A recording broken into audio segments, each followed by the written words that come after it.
السلام. بسم الله الرحمن الرحيم. الحمد لله والصلاة والسلام على رسول الله وآله وصحبه أجمعين. أما بعد، فقد وصلنا في مسند جابر رضي الله تعالى عنه إلى الحديث من كانت له أرض فليزرعها. نعم.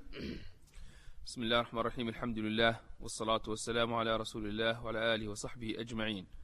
اللهم اغفر لي ولشيخنا والحاضرين. قال الإمام أحمد رحمه الله تعالى في مسند جابر رضي الله عنه: حدثنا إسحاق حدثنا عبد الملك عن عطاء عن جابر بن عبد الله عن النبي صلى الله عليه وسلم أنه قال: من كانت له أرض فليزرعها، فإن لم يستطع أن يزرعها أو عجز عنها فليمنحها أخاه المسلم ولا يؤاجرها. نعم، تقدم من هذا الحديث ليس على الإيجاب، وهذا كان في أول أمر، ولما كثر الخير اتسع الناس. في أول أمر كان الأنصار قد أشركوا المهاجرين في زروعهم وفي نخيلهم حتى فتح الله خيبر، فقوله فليزرعها وقوله في آخر الحديث ولا يؤاجرها، كل هذا إنما هو إرشاد للأفضل، أن إذا كان عندك أرض بيضاء تزرعها، فإن لم تستطع الزراعة فلا تتركها بيضاء. هذا فيه يعني إضاعة للمال. أرض زراعية وفيها ماء، لماذا تترك بيضاء؟ فإذا كنت عاجز عنها امنحها أخاك، انظر إلى أحد إخوانك وامنحها إياه منيحة ولا تؤاجرها، هذا الأكمل. لكن إن أردت بعد ذلك أن تؤجرها بالذهب والفضة فلا بأس، هذا ليس إن شاء الله في نهي. قال رافع: أما بالذهب والورق فلم ينهنا.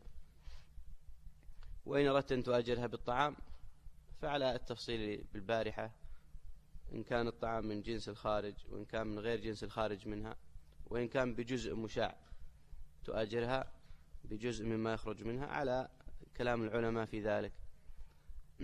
الحديث سبحان الله يفهم بظروفه ويفهم بفهم الناس له، ولا ظاهره منع التأجير مطلقا، ظاهره منع التأجير، لكن نحن نترك هذا الظاهر لأجل فهم من هو أفضل منا لذلك.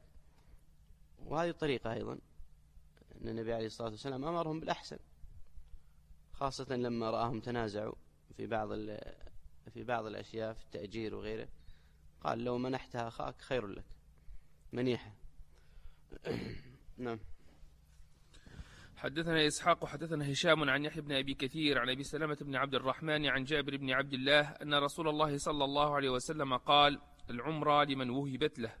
نعم، الهبة هذه بهذه الصفة لمن وهبت له، لأن العمرة عقد تمليك لا يقبل التوقيت. نعم. حدثنا عباد بن عباد المهلبي عن هشام بن عروة عن وهب بن كيسان عن جابر بن عبد الله قال: قال رسول الله صلى الله عليه وسلم: من أحيا أرضا ميتة فله منها أجر، وما أكلت العوافي منها فهو له صدقة.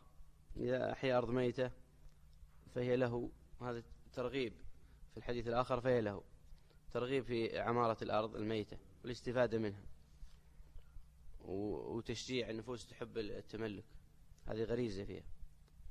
وأيضا ترغيب في أجر الآخرة، وهو جعل تحفيز في أمر الدنيا أن يملك إياها، وفي أمر الآخرة له أجر. وما أكلت العوافي منها الطير والسباع والوحش والحيوانات وغيرها حتى الحشرات فهو له صدقة. وهذا يدلك على أن يعني الزهد في الدنيا لا يدخل فيه ترك عمارتها بما ينفع الناس، لا، وإنما تعمرها ولا تركن إليها، إنما تجعلها مزرعة لك للآخرة. أما لو كل إنسان قال أنا ما أعمر شيء، ما أشتغل في التجارة ولا في الزراعة ولا في الصناعة ولا في شيء، ما استطاع حتى عمل الآخرة، هذه حكمة الله. نعم. حدثنا إسماعيل يعني ابن علية أخبرنا هشام الدستوائي عن يحيى بن أبي كثير عن محمد بن عبد الرحمن عن جابر بن عبد الله قال: كان رسول الله صلى الله عليه وسلم يصلي على راحلته نحو المشرق، فإذا أراد أن يصلي المكتوبة نزل فاستقبل القبلة. نعم، في فرق بين النافلة والفريضة. النافلة يصلي جهة المشرق على الراحلة، والفريضة ينزل ويستقبل القبلة. استثنى من ذلك أشياء نادرة، كما لو كان وحل أو أمطار أو سيول ما يستطيع النزول، يستقبل القبلة على راحلته، أو كان مطرود ما يستطيع العدو بأثره، مثل ما فعل عبد الله بن أنيس في الفريضة. نعم. حدثنا إسماعيل وأخبرنا أيوب عن أبي الزبير عن جابر أن رجلا من الأنصار يقال له أبو مذكور أعتق غلاما له يقال له يعقوب عن دبر، لم يكن له مال غيره، فدعا به رسول الله صلى الله عليه وسلم فقال من يشتريه، فاشتراه نعيم بن عبد الله النحام ب800 درهم فدفعها إليه، وقال إذا كان أحدكم فقيرا فليبدأ بنفسه، وإن كان فضلا فعلى عياله، وإن كان فضلا فعلى ذوي قرابته، أو قال على ذي رحمه، وإن كان فضلا فها هنا وها هنا. عندنا فضل، وهذا هو الصحيح على الجادة، الفضل إن كان فضل يعني في المال فعلى عياله، وإن كان فضل تكون تامة، تكون كان هنا ليست كان الناسخة، كانت تامة يعني، وإن كان في المال فضل فعلى ذي قرابته، ثم على ذي رحمه، ثم ها هنا وها هنا. لا، الآن هو أبو مذكور رضي الله عنه تصدق على يعقوب بهذا العتق، لكن أولاده فقراء ونفسه فقيرة وأرحامه فقراء، فقال النبي صلى الله عليه وسلم رد البيع هذا، مع أن البيع ينبني عليه عتق، رد التدبير هذا مع أنه عتق، والعتق أبلغ شيء، وباع المدبر هذا لأجل أن يكون إنسان يبدأ بنفسه ثم قرابته ثم ذوي رحمه، ثم إذا زاد يعطي غيره. ولكن ليس المراد أن يبدأ بنفسه وقرابته التوسع في الكماليات وترك الصدقة، لا، المراد هنا القوت. الله عز وجل قال في أموالهم حق للسائل والمحروم، يعني لا تترك الصدقة إذا كان ضمنت أو تيسر لك ولأهلك القوت، لا تترك الصدقة. أما إذا كان الصدقة تضر بأقرب الناس لك، هذا ليس من الفقه.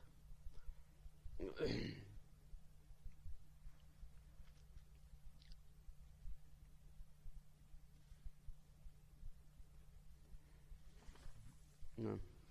حدثنا محمد بن فضيل حدثنا الأجلح عن أبي الزبير عن جابر قال خرج رسول الله صلى الله عليه وسلم من مكة عند غروب الشمس فلم يصلي حتى أتى سرث وهي 9 أميال من مكة. هذا جمع تأخير، هذا جمع تأخير. 9 أميال من مكة ما يقطعها الإنسان إلا خاصة في مشي الأثقال والقوافل إلا عند غياب الشفق، ولذلك جمع التأخير عند العلماء هو أيسر من جمع التقديم، يعني أشرح وأطيب للنفس. جمع التقديم ما يلزمون إليه إلا نادرا، جمع التأخير هذا قد يكون جمع حقيقي قد يكون جمع صوري، يعني قد يكون هنا وصل إلى سرف عند قرب غياب الشفق، فيكون المغرب صلى في آخر وقته والعشاء في أول وقته. هذا لو قلنا أن المغرب له وقتين. نعم. حدثنا محمد بن فضيل حدثنا الأعمش عن أبي سفيان عن جابر قال سمعت رسول الله صلى الله عليه وسلم يقول مثل الصلوات الخمس المكتوبات كمثل نهر جار بباب أحدكم يغتسل منه كل يوم 5 مرات. هذا مثال عظيم، أن الصلوات الخمس تكفر تلقائيا، لكن اللي عليها العلم أنها تكفر الصغائر، وإن كان المثل يدل على الغسيل كاملا، لكن في حديث أبي هريرة ما اجتنبت الكبائر، فهي تغسل الدرن والاجتراحات التي يصيبها العبد ما بين الصلاة والصلاة، وهذا في فضل الصلوات سبحان الله. نعم. حدثنا محمد بن فضيل حدثنا الأعمش عن أبي سفيان عن جابر قال قال رسول الله صلى الله عليه وسلم إذا صلى أحدكم فلا يفترش ذراعيه افتراش الكلب. إظهار النشاط في العبادة مطلوب، هذا غرض شرعي، لأنه يدل على الإقبال عليها ويدل على الفرح بها. فمثلا في الصلاة تجد فيه أشياء كثيرة سببها إظهار النشاط، ترك الافتراش والمجافاة وطريقة القيام والجلوس وطريقة الافتراش، يعني أعمال الصلاة عموما تجدها كلها تدل على النشاط. وأنت الآن إذا رأيت المصلي إذا كان شكله كسلان ومفترش ذراعيه وينطل أعضاءه في كل مكان كأنه مغصوب على الصلاة غصب، تلاحظهم الآن. وإذا كان مقبل عليها حتى تكبيرته مختلفة، اللي تكبيرته كذا ولا بس يقول بيديه، لا، تكبيرته تدل على إقباله على الصلاة، إذا كان ضامن أصابعه ويكبر هكذا ويضع يديه ويقبل عليه. ولو تتبعت العبادات كلها تجد هذا ملحظ. مثلا في الحج لماذا الرمل؟ لماذا الاضطباع إخراج الكتف هذه والساعد؟ لماذا السعي؟ لماذا كذا؟ تجد يعني إظهار العبادة بمظهر الإنسان النشيط المقبل عليها، هذا ملحظ شرعي، ملحظ في العبادات كلها. كذلك في الزكاة، كذلك في الصيام. كان الصحابة إذا صاموا ادهنوا وترجلوا وتطيبوا، ما يظهر عليه أنه يعني كأن الصيام هدمه، بل أنهم يمكن ما حد يدري أنه صائم. وإذا قاموا الليل أيضا أظهروا النشاط، يناموا النوم قبل الفجر خفيفة تذهب عنهم صفرة السهر والقيام، ثم يدهن ويخرج كأنه نايم من طول ليله، ما حد يشعر فيه بالصفرة هذه، صفرة النساك اللي جاءت بعد. فما في شك أن إظهار النشاط في العبادة أنه إقبال عليها. ومن ذلك أنك لا ترمي يديك تفترشها كذا على السجود افتراش الكلب، لا، يكون نشيط. وإذا كان هو، ولذلك سبحان الله حتى إذا كان هو تعبان ولا كبير في السن قال استعينوا بالركب، ضع المرفق على الركبة. يعني هذا نوع من أنك تجمع بين الأمرين، إذا كنت تعبان تضع على الركبة لكن ما تضع على الأرض. نعم. حدثنا محمد بن سلامة عن هشام عن الحسن عن جابر بن عبد الله قال قال رسول الله صلى الله عليه وسلم إذا سرتم في الخصب فأمكنوا الركاب أسلانها. شوف ترى آداب كثيرة في السفر. أول شيء إذا سرتم في الخصب، إذا كان الأرض ربيع وعشب، أعطوا الركاب حقه، أمكنوها أسنانها، بمعنى لا تستعجل، خلها تأكل من هذا رزق الله هذا. أما إذا كان الأرض جدبة لا تسرع فيها حتى لا يضرها. هذه واحدة. أمكنوا الركاب أسنانها، يعني أمكنوها من العشب. نعم. ولا تجاوز المنازل، ولا تجاوز المنازل، منازل الطيبة اللي فيها كلأ وفيها ماء لا تجاوزها بالسرعة هذه والعجلة، لا، الأناه بك وبمطيتك. نعم. وإذا سرتم في الجدب فاستجدوا. استجدوا يعني أسرعوا، لأن الجدب إذا أنت تأخرت ذهب شحمها وذهب مخها، ما في شيء تأكله. نعم. وعليكم بالدلج فإن الأرض تطوى بالليل. عليكم بالدلجة، سبحان الله، إذا كانوا رفقة يعني. أما الواحد لا، خطر عليه الوحدة في الليل. في المطايا أكثر، السيارات الآن يمكن أهون وإن كان باقي العلة، لكن في المطايا أكثر أنه يضرب الأرض بالليل إلا لحاجة وضرورة. عليكم بالدلج، لأن يعني المشي بالليل في أول الليل أو في آخره، فإن الأرض تطوى بالليل. سبحان الله، يعني حتى لو كان تحس أنت أنها تطوى، وفعلا يعني أمر محسوس أنها تقطع عنك بالليل. نعم. وإذا تغولت لكم الغيلان فنادوا بالأذان. نعم. وفي نسخة فبادروا.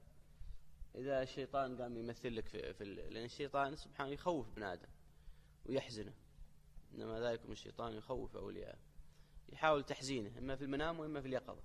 فإذا كنت لوحدك يتخيل لك في الفضاء غيلان، ولا يتخيل لك كذا، مع أنهم يقولون لا، أنها جن نمسكها.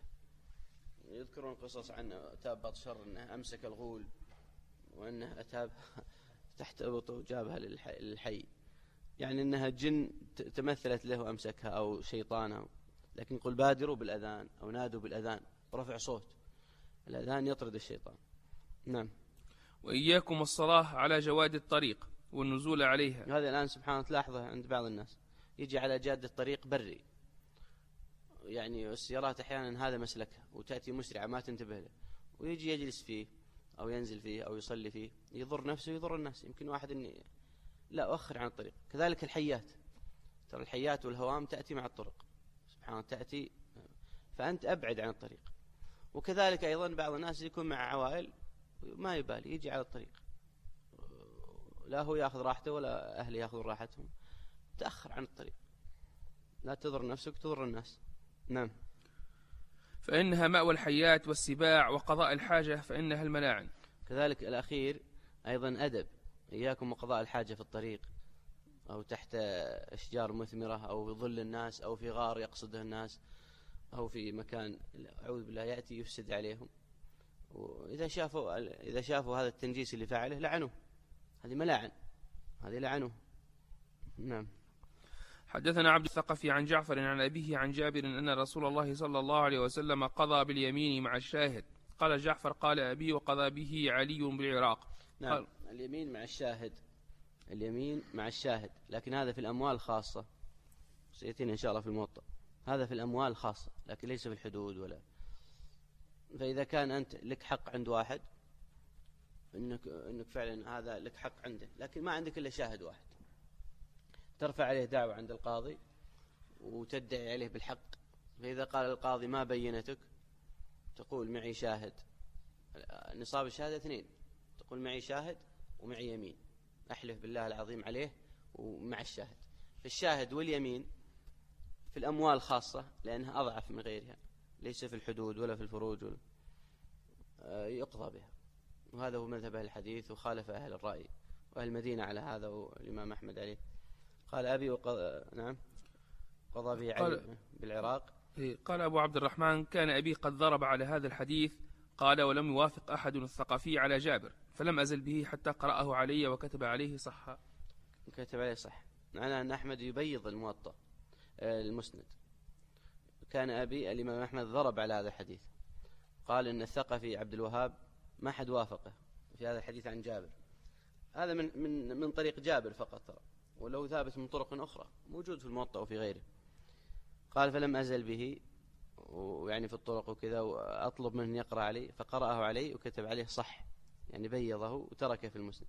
شوف اللفظة هذه عجيبة، يدلك على طريقة أخذ المسند بين أحمد وبين عبد الله بن أحمد، لا من حيث اللي يضرب عليها أحمد، ولا من حيث اللي يكتب عليها صح، ولا من حيث اللي يقرأ على ابنه واللي ما يقرأ عليه، ولا من حيث اللي في بال أحمد.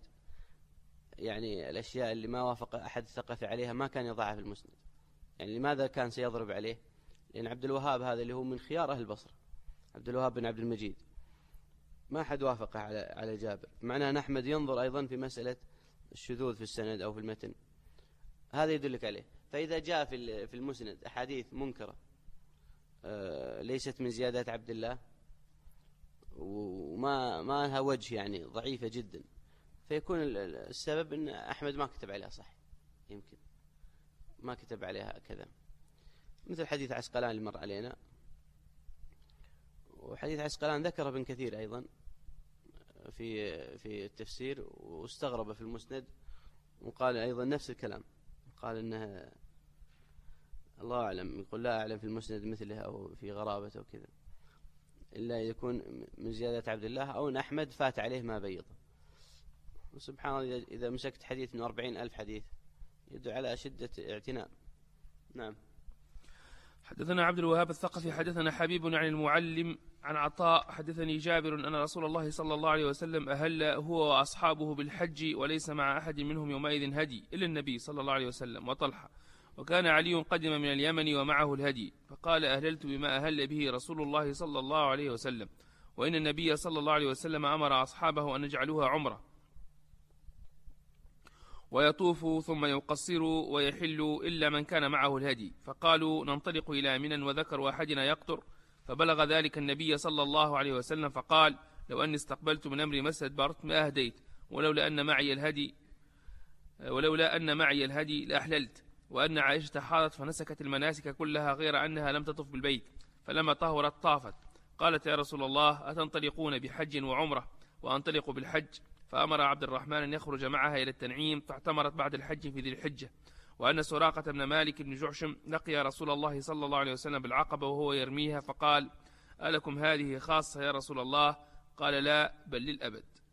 حديث جمع فيه الآن 5 أحاديث أو 4 سوا في مسألة الإهلال بالحج وسياقة الهدي وقلب الحج إلى عمره لمن لم يسق الهدي، وأن معناها التحلل الأكبر، أحدنا يأتي منى وهو حديث عهد بالنساء، ومسألة عائشة لما حاضت وخافت أن تفوت عرفة قلبت الحج العمرة إلى حج، وهي في الأخير لما قالت تنطلقون بحج وعمرة يعني كل واحد مستقل، تقصد صاحباته، وأنطلق أنا بالحج مع أنها قارنة هي، لكن تقصد أنطلق بحج قد دمجت فيه العمرة، وصاحباتي أمهات المؤمنين كل واحد انطلقت بحج مفرد وعمره مفردة وإن كانت بإحرام واحد. فالنبي عليه الصلاة والسلام أراد أن يطيب خاطرها، فأمر عبد الرحمن أن يعتمر مفردة بعد الحج، لكنها ليست لكل الناس. بعض متأخر الحنابلة عندهم خطأ في هذا، يقولون المفرد يشرع له بعد الحج أن يعتمر إذا كان مفرد، فيجمع في سفره بين الحج وعمره مفردتين. لكن هذا ليس، النبي صلى الله عليه وسلم ما أمر بهذا، لكن عائشة هذا هو ظرفه. وأيضا إن هذا عام للناس كلهم، أنه يقلب الحج إلى عمره. نعم. حدثنا أبو قتل وروح قال حدثنا هشام قال روح بن أبي عبد الله عن أبي الزبير عن جابر بن عبد الله أن رسول الله صلى الله عليه وسلم احتجم وهو محرم من وثء كان بوركه أو ظهره. نعم، وثء، فتح الواو وسكون الثاء وآخره همزة، والعامة تقول بالياء. وثي، وجع يصيب اللحم لا يبلغ العظم، أو يصيب العظم من غير كسر، مثل الرضة أو مثل الوجع اللي يكون في العظام، فاحتجم عليه الصلاة والسلام. نعم. حدثنا محمد بن أبي عدي عن سليمان عن التيمي عن أبي نضرة عن جابر قال قال رسول الله صلى الله عليه وسلم قبل موته بقليل أو بشهر ما من نفس منفوسة أو ما منكم من نفس اليوم منفوسة يأتي عليها 100 سنة وهي يومئذ حية. ما منكم يعني ما منكم، ما من نفس منفوسة يحمل على اللفظ الثاني، ما منكم أنتم أيها الحاضرين أحد يأتي عليه 100 سنة وهو يومئذ حي. وفعلا هذا قطعا النبي صلى الله عليه وسلم سيصدق خبر هذا. سنة 110 ما بقي أحد، ما يعرف أحد رأى النبي صلى الله عليه وسلم وبعد تجاوز سنة 110 اللي السنة اللي مات فيها الحسن البصري. يقولون آخرهم أبو الطفيل عامر بن واثلة، كان صغير جدا في وقت النبي صلى الله عليه وسلم وأنه مات سنة 110 وكذا. فهذا يدل على انخرام كل الموجودين، وهذا أعلى انخرام. أول انخرام يكون ما بين 60 إلى 70 بالنسبة للجيل الواحد. وأما إذا مرت عليهم 100 سنة، يعني اللي كانوا أحياء عام 1333 34، الآن ما تجد منهم أحد إلا يعني في المملكة كلها الفرد الواحد ولا شيء ما يمكن يذكر. انخرمون سبحان الله العظيم. وأما بالنسبة للأجيال 40 سنة تخرمهم، يعني بمعنى أنهم، لأن إذا قلنا من 60 إلى 70 تحسب تقريبا كل جيل هكذا، مثل ما فعلوا في القرون الفاضلة. نعم. ولذلك حتى في الأنساب إذا يعني يبون يحسبون الأجداد ويضبطون الشجرة مع المدة. بعض الناس يذكر نسب من هنا إلى آدم وما شاء الله قليلين، تعدهم يجون 25 30، هو يقول هذا نسبي إلى آدم. ما يمكن هذا. لازم إذا أنت بتحط نسبي إلى آدم تحط لك 1000 واحد، لأنك تحسب في كل 100 سنة أقل شيء 3، لأن يتداخلون الآباء مع الأجداد يتداخلون. ف3 يعني من هنا إلى النبي عليه الصلاة والسلام مثل 1400 سنة تضربها في 3، القرون هذه 14 في 3، يعني تقريبا الناس هكذا. صح فيه ناس يعمرون وفي ناس، لكن في الوسط. نعم.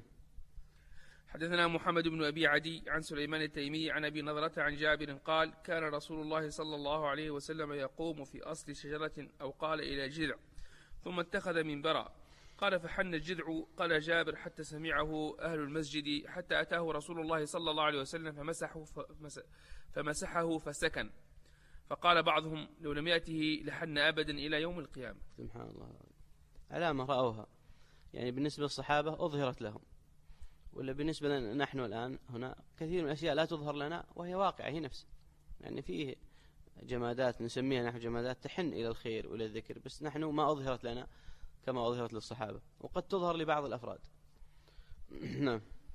حدثنا محمد بن أبي عدي عن محمد بن إسحاق ويزيد قال أخبرنا محمد بن إسحاق المعنى عن محمد بن إبراهيم عن عطاء بن يسار عن جابر بن عبد الله قال قال رسول الله صلى الله عليه وسلم قال يزيد في حديثه سمعت رسول الله صلى الله عليه وسلم يقول إذا سمعتم نباح الكلاب ونهاق الحمير من الليل فتعوذوا بالله فإنها ترى ما لا ترون. هذا يشبه الحديث السابق، هذاك في آداب السفر وهذا في آداب الحضر. هذا في ماذا تفعل في الحضر. شوف هذاك حديث جامع وهذا حديث جامع. فقال عليه الصلاة والسلام إذا سمعتم نباح الكلاب ونهاق الحمير في الليل شوف هذا ترى مر معنا في المسند كثيرا التقييد. قال فتعوذوا بالله من الشيطان الرجيم فإنها ترى ما لا ترون. يعني من أسباب النهاق ومن أسباب النباح أنها رأت الشياطين. هذا واحد. نعم. وأقل الخروج إذا هدأت الرجل فإن الله عز وجل يبث في ليله من خلقه ما شاء. نعم. إذن كل نهي يذكر علته. الأول قال فإنها ترى ما لا ترون، الثاني قال أقل الخروج إذا هدأت الرجل في القائلة اللي قبل الظهر لما كان الناس هكذا، في الليل إذا كانت الطرقات خالية لا تخرج إلا لحاجة. قال لماذا؟ لأن الله يبث في ليله من خلقه ما شاء. معكم خلق أتعلمونه، الله يعلمه، فخروجك هذا يمكن يضرك، خاصة في الظلمة وفي هذا تخرج لوحدك وقد هدأت الرجل. هذا واحد. نعم. وأجيف الأبواب واذكر اسم الله عليها فإن الشيطان لا يفتح بابا أجيف وذكر اسم الله عليه. كذلك إذا أنت في بيتك أغلق الأبواب، أجيفوا الأبواب أغلقوها، واذكر اسم الله في دخولك في خروجك. اللهم نسألك خير المولج وخير المخرج، بسم الله ولجنا وبسم الله خرجنا وعلى ربنا توكلنا. هذا معنى نذكر اسم الله، بسم الله ولجنا بسم الله خرجنا. حتى الشيطان لا يحصل منك لا مبيت ولا عشاء، فإن الشيطان لا يفتح بابا أجيف. وهذا يدل على أن كيده ضعيف. شوف يتغول ويحزن ويخوف، بس بتصرف من العبد خفيف يبطل كيده. شوف إغلاق الباب ما عاد يقدر يفتحه، توك السقاء ما عاد يقدر يفتح، تغطي الآنية ما عاد يقدر يسوي شيء، كيده ضعيف. لكن المشكلة ابن آدم الآن أضعف منه لأنه ما يتخذ الأسباب الشرعية.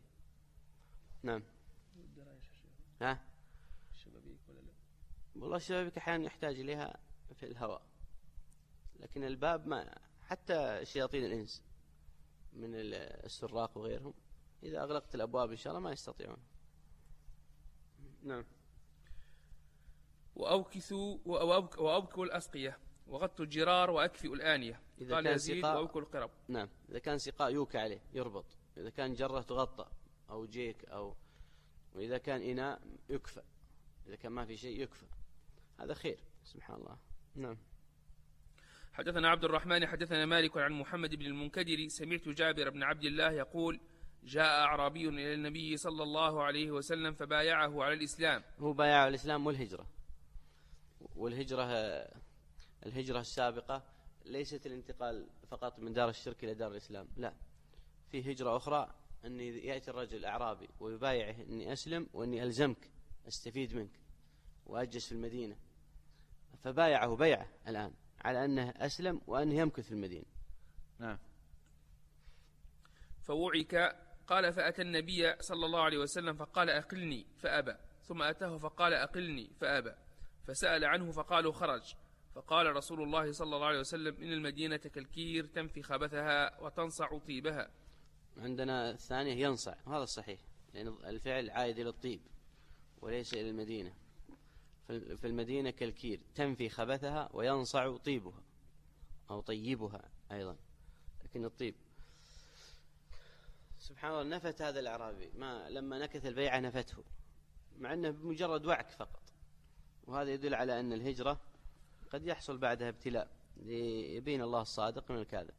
فمثل الصحابة لما هاجروا جاءهم الأمراض والحمى، والنبي عليه الصلاة والسلام كان يقول اللهم أمضي لهم هجرتهم ولا تردهم على عقابهم. وأبو بكر جاء حمى شديدة وبلال جاء حمى شديد كلهم، وأحيانا يمكث فترة ما يتأقلم مع البلد الجديد. لكن إذا صدق سبحان الله تنحل هذه كلها. أما الأعرابي هذا ما حتى حاول أن يصبر، مجرد وعك الحمى قال أقلني البيعة. نعم. حدثنا محمد بن أبي عدي عن محمد بن إسحاق حدثني محمد بن إبراهيم عن محمود بن لبيد عن جابر قال سمعت رسول الله صلى الله عليه وسلم يقول من مات له 3 من الولد فاحتسبهم دخل الجنة. قال قلنا يا رسول الله واثنان؟ قال و2. قال محمود فقلت لجابر وراكم لو قلتم واحدا لقال 1. قال وأنا والله أظن ذاك. نعم. حدثنا عبد الرحمن عن مالك عن وهب بن كيسان عن جابر بن عبد الله أخبره أن رسول الله صلى الله عليه وسلم بعث سرية 300 وأمر عليهم أبا عبيد بن الجراح فنفد زادنا، فجمع أبو عبيدة زادهم فجعله في مزود، فكان يقوتنا حتى كان يصيبنا كل يوم تمرة. فقال له رجل يا أبا عبد الله وما كانت تغني عنكم تمرة؟ قال قد وجدنا فقدها حين ذهبت. حتى انتهينا إلى الساحل فإذا حوت مثل الضرب العظيم. الضرب الهضبة، هضبة وجبل صغير، سبحان الله. نعم.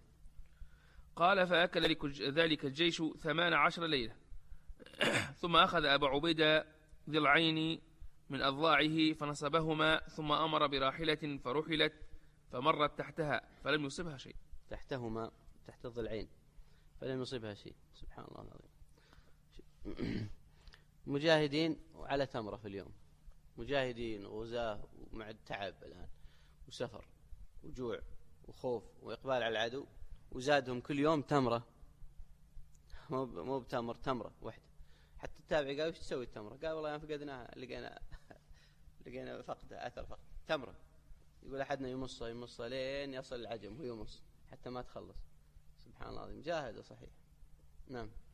حدثنا الوليد بن مسلم حدثنا الأوزاعي أنه سمع يحيى ووكيع حدثنا علي بن مبارك عن يحيى بن أبي كثير المعنى قال سألت أبا سلمة أي القرآن أنزل قبل؟ فقال يا أيها المدثر. قال يحيى فقلت لأبي سلمة أو اقرأ. فقال سألت جابر أي القرآن أنزل قبل؟ فقال يا أيها المدثر. فقلت أو اقرأ. فقال جابر أحدثكم ما حدثنا رسول الله صلى الله عليه وسلم. قال جاورت بحراء شهرا فلما قضيت جواري نزلت فاستبطنت بطن الوادي فنوديت فنظرت أمامي وخلفي وعن يميني وعن شمالي فلم أرى أحدا ثم نوديت فنظرت فلم أرى أحدا ثم نوديت. قال الوليد في حديثه فرفعت رأسي فإذا هو على العرش في الهواء فأخذتني رجفة شديدة. وقال في حديثهما فأتيت خديجة فقلت فدثروني وصبوا علي ماء فأنزل الله عز وجل يا أيها المدثر قم فأنذر وربك فكبر وثيابك فطهر. صدق جابر رضي الله تعالى عنه، وهو يحدث بما سمع. قالوا حدثكم ما سمعت، لكن هذا كان في المرة الثانية لما قال عليه الصلاة والسلام جاورت بحراء، هذا كان في المرة الثانية. ولا نشك أن أول ما نزل عليه اقرأ، وحتى نفس اللفظ يدل عليه، لأنه قال فإذا هو على العرش. في لفظ آخر أنه قال الذي رأيته أول فإذا هو على العرش في الهواء. وهذا يدلك على ورع الصحابة. يسألوني قال أما أنا أحدثكم ما سمعت، ما قال إني أنفي، قال أحدثكم بما سمعت. فاقرأ أولا ثم المدثر. والعبارة اللي ذكرها الشيخ محمد الوهاب أخذها من ابن القيم أو من ابن تيمية أو من أحد السلف مدري، اللي يقول نبئ بإقرأ وأرسل بالمدثر. فنبئ بإقرأ يعني صار نبيا بإقرأ، لأن الملائكة نزلت عليه بالوحي. وأرسل بالمدثر يعني يقول قم فأنذر. وما بين النبوة والرسالة هي ما بين إقرأ والمدثر. نعم. حدثنا عفان حدثنا أبان العطار حدثنا يحيى بن أبي كثير قال سألت أبا سلمة بن عبد الرحمن أي القرآن أنزل أول؟ فقال يا أيها المدثر، فذكر الحديث إلا أنه قال فلما قضيت جواري نزلت فاستبطنت بطن الوادي فنوديت. فذكر أيضا قال فنظرت فوقي فإذا هو قاعد على عرش بين السماء والأرض. فإذا هو عندنا فإذا أنا به يعني بجبريل. نعم. وهذا أيضا بعد ما قال ورقة ما قال قاعد على العرش بين السماء والأرض فجثئت منه، يعني جثى على ركبته. هذا سبحان الله النبي صلى الله عليه وسلم الله أعطاه قوة ولا ما أحد يحتمل هذا. نعم. فأتيت منزل خديجة فقلت دثروني فذكر الحديث. نعم. قال حدثنا سفيان بن عيينة عن أبي الزبير سمعه من جابر قال كان ينبذ للنبي صلى الله عليه وسلم في سقاء فإذا لم يكن سقاء فتور من حجارة. نعم. إما سقاء وإما تور من حجارة. نعم. حدثنا سفيان بن عيينة عن أبي الزبير عن جابر أن النبي صلى الله عليه وسلم سئل عن كسب الحجام فقال اعلفه ناضحك. يعني إذا كان لك عبد حجام وجاءك بكسب الحجامة غلته من الحجامة قال اشتري علف للناضح، لأن كسب الحجام نفسه مو بحرام لكنه مو بزكي. أما الحمقى اليوم اللي يقولون خذ الربا وأعلفه خادمك هذا حمق، نسأل الله العافية والسلام. هذا القياس يسبب لهم الغباء هذا. صلى الله وسلم على عبده ورسوله محمد.